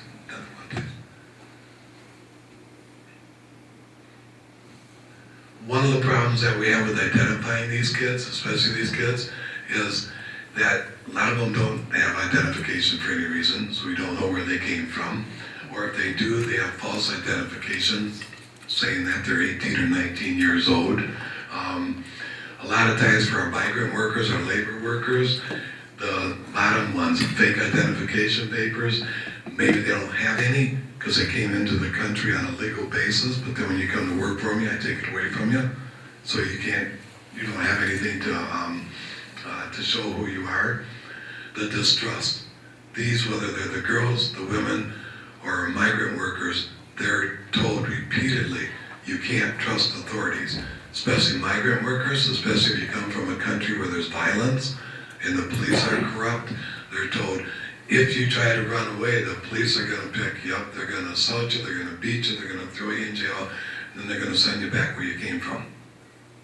Nobody wants to go back where they came from, and you become fearful of who to talk to, explain things for. And here's the sad part.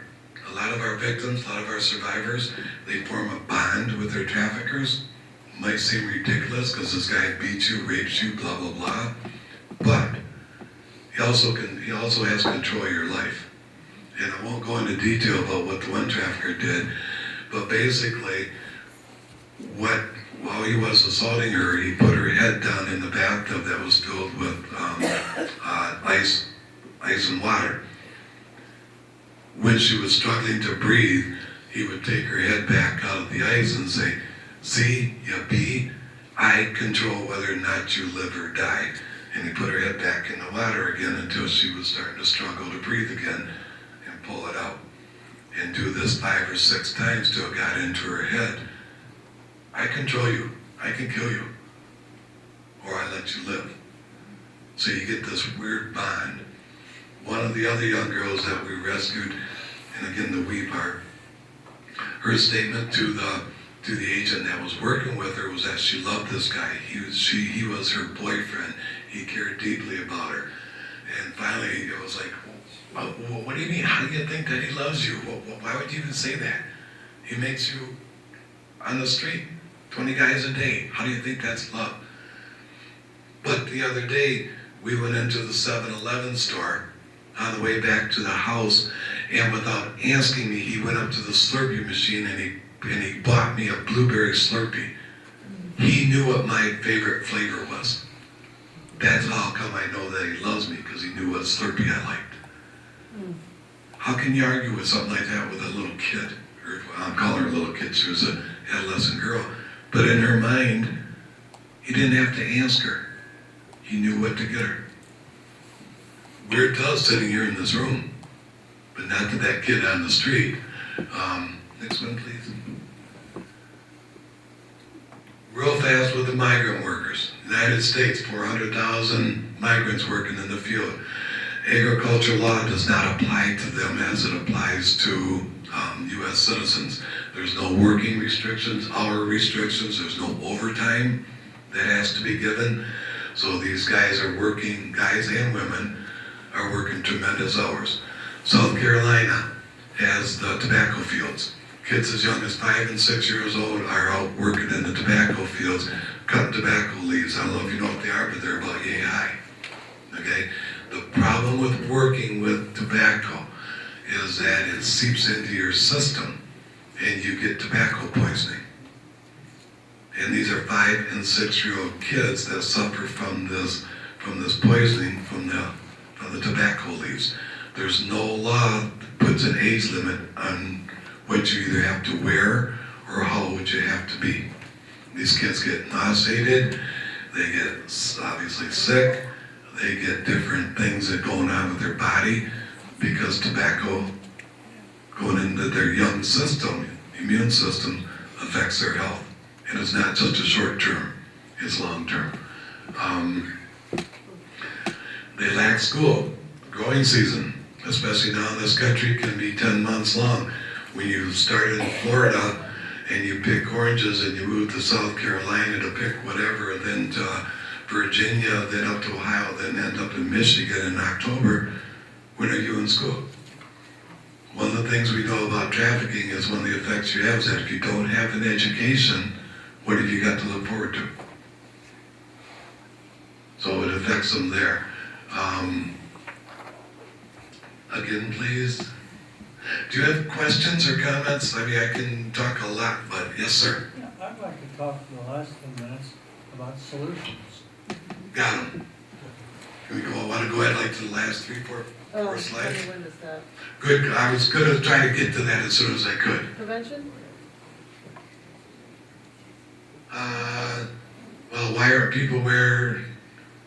No, keep going. There's a couple of them I got slides on. All right, this one real fast. You got in your handout about who to report things to if you see it. The 888-37-37-888 is the National Human Trafficking Hotline. If you don't have it in your cell, put it in your cell, call them. The call goes out to Washington, D.C. They have connections back here in every state with police department. You call, report to them, they'll call your local police and they'll go out and investigate. But if you see something happening right there, don't bother with that because it takes some time. Call 911. Get the police involved as soon as you can. Did I see that you had a thing about what are we looking for exactly? That was previous. With kids? Yeah, it was about, one more, there's several more. Should we? I mean, because you. That's you it, got that was it, ID. Okay, so you got the telephone number on your phone, but then, what, This is for labor. This is for labor what to look for when you talk about migrant workers. But there should be, keep going down, the conditions, what you look for kids. Is that what you're? Yeah, well, I'm just thinking, like if I were just at a rest stop or something and I saw something, what am I seeing that I would call that number? All right, at a rest stop, well, the biggest thing is usually what you see is girls that are on the circuit. And what you see is that they will all get out of a van together. They'll all go into the bathroom together, whether these are girls or women. And the person that's driving the van, which is usually at least one male or 2 males, will go up by the door of the bathroom and wait there for the girls to come back out. Other things to look for example, is if you're in a hotel, going into a hotel or motel, if you've got a guy with 2 or 3 girls or even 1, but they're very scantily dressed and they look very young, report them. There's the type of clothing. If anybody work in the schools here, okay. If you're working in the schools, you know most of your kids in one sense or another. But if you got a kid that all of a sudden is coming in with fancier clothes on, has got a better purse on, or has got more makeup, or her hair is done differently, if she talks about being away the past weekend or going away this weekend, if she's showing off a lot of money that she's never had, before. It should be raising concerns for you. What we're seeing a lot with our kids is they're getting tattooed. And either a barcode on the side of their neck, or they're getting the name of their trafficker tattooed on them, or they're wearing jewelry, right, my name's David, a tattoo with a big D on it, or a jewelry with a D. Their fingernails are painted, but it's got a D on every one of their fingers. It's showing ownership. Okay? So it's just some of the things to look out for. If you've got kids that are talking very sexually suggestive, and it's beyond what their age is, doesn't have to be trafficking, could be something else, but you put it all together. If you overhear girls talking about one trying to convince the other one to do things, that's what to look for. But the last couple slave, that's the idea, keep going, because I know we're close to time, but Oh, I'm going up, sorry.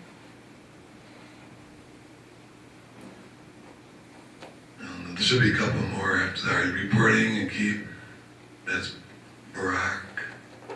That's in your handouts, okay. All right, yep. All right. What things can you do?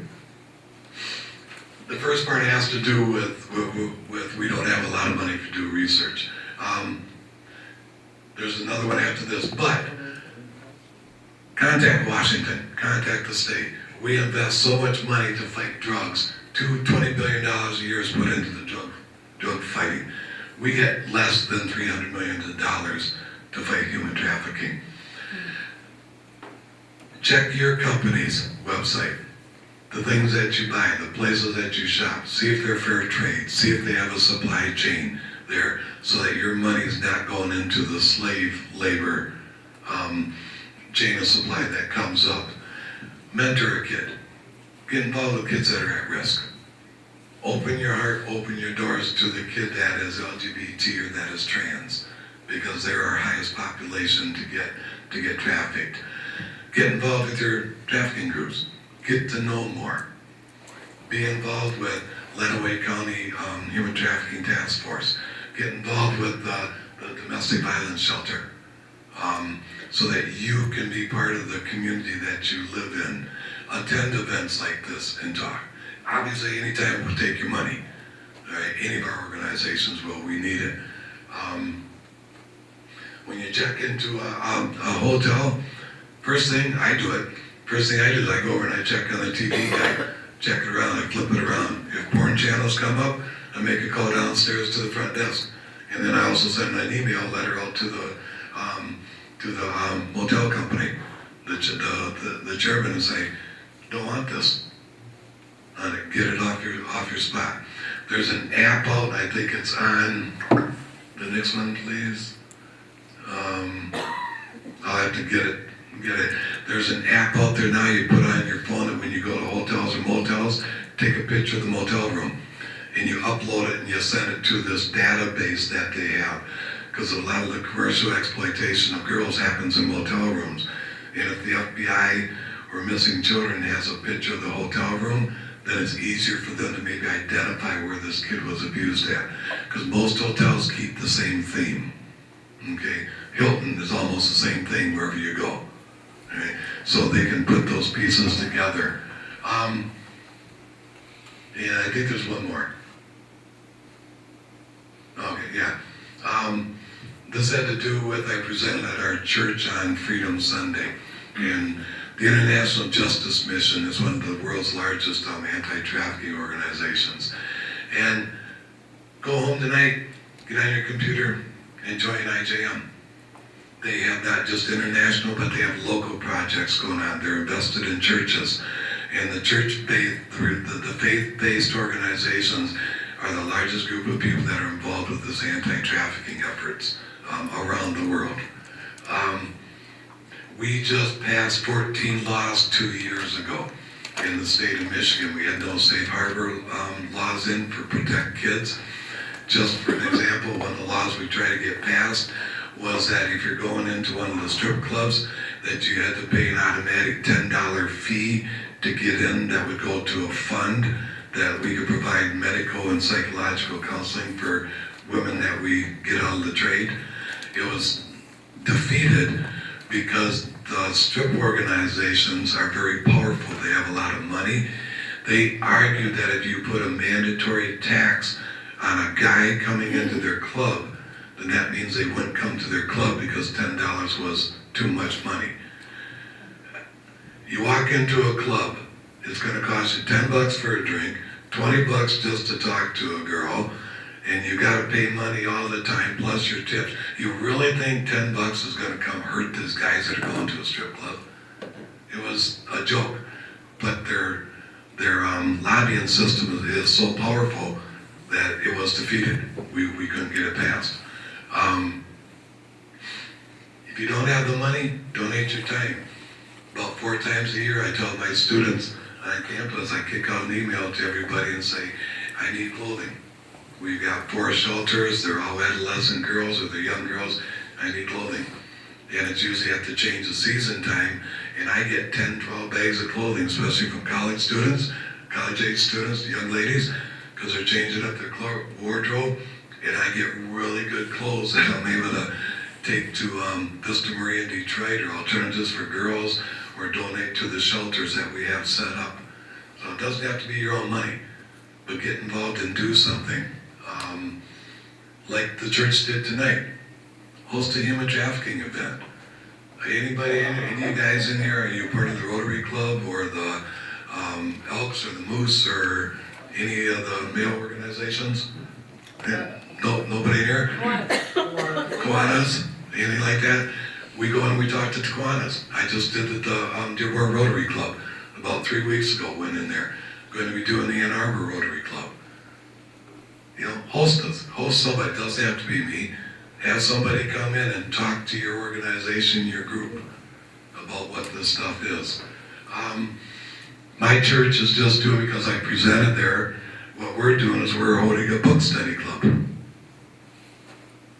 And the Just Church, or Justice Calling.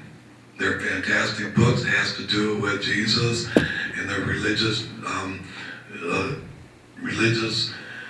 involvement with human trafficking from around the world.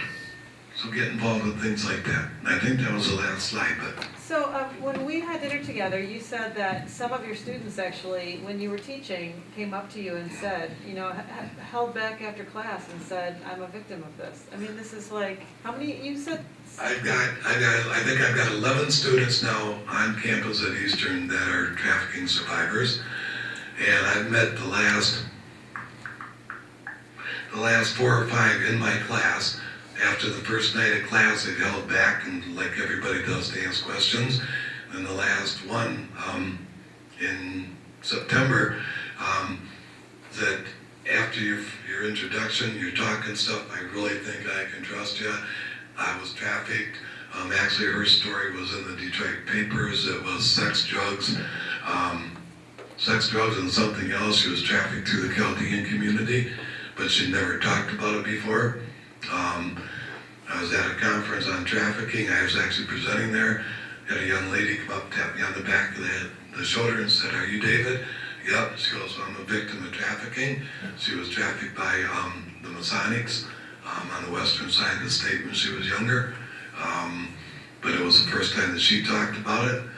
And I've had 3, 4 other ladies that have come up in different classes or spots and say, "Can I talk to you? Because I think this is what happened to me." And so they become friends and survivors and connected them up with other people. Real quick, is there any way to ratify or rectify this situation, like the prohibition with drugs and alcohol? What about legalization of sex workers? Would that help anything, or we got too much to talk about too little time? That's way too many issues there. I'm totally opposed to legalization of prostitution. And I have been meeting some women that are sex workers that do this as their job. Nobody's forcing them to, but my mind is still really tore on that.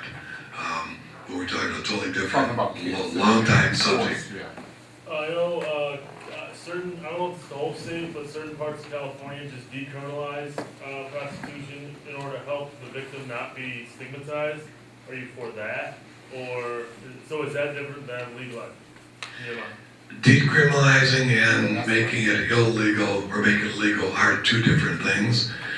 Decriminalizing means that if you get busted for it, you're not going to be charged. And that's one of the problems we have with our survivors, is most of our survivors that have been on the street for years have got crimes against them. They get charged with prostitution, pandering, loitering, shoplifting, drug use, whatever it is. They'll have 7 or 8 charges. Get them off the street, get them cleaned up. Where are they going to go get a job? Everybody does background checks. Comes up that you were prostitution charges for 7 years, you really going to think somebody's going to hire you? So what we got to do is if we can prove, or if we understand that those crimes were committed when they were being prostituted, then we should be able to erase those charges so they can move on. Okay? But it is 9 o'clock, I'm sorry. Yeah, I was just gonna say, if anybody here, If anybody here is interested in pursuing support for this topic, I know, Julie, you're here from the, what's the parent organization that has Catherine Cobb? Family counseling. Family Counseling, Lenawee County, yeah? Yeah, children's services. Family Counseling Children's Services in Lenawee County, and they are the parent organization for Catherine Cobb, and Laura Pipus, who is the executive director, is part of the transitional leadership for the Human Trafficking Task Force of Lenawee County.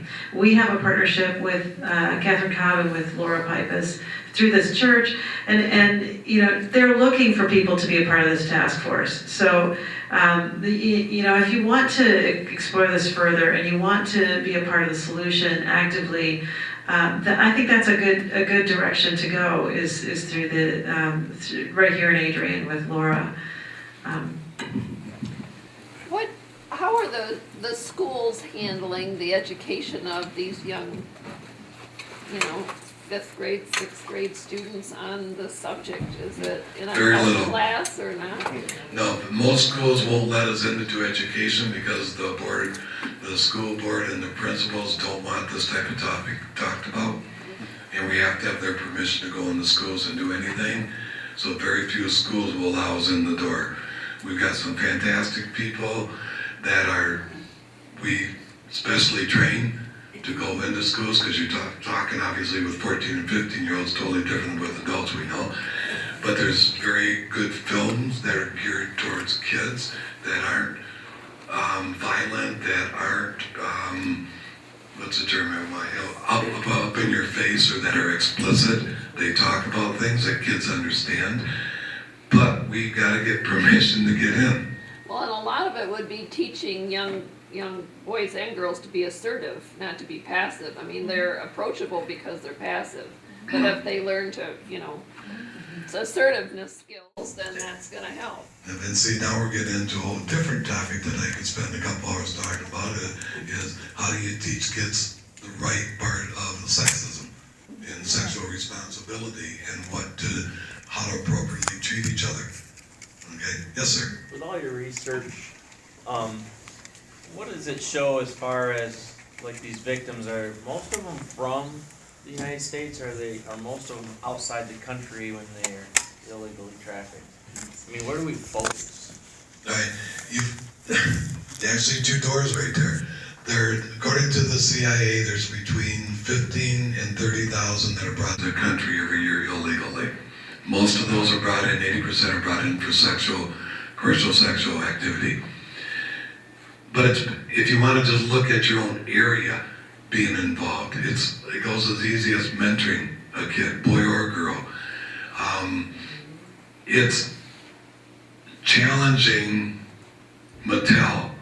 It's challenging the advertisements that are on TV that are sold, everything is sold by use of sexuality. It's going to your school board and saying, you know,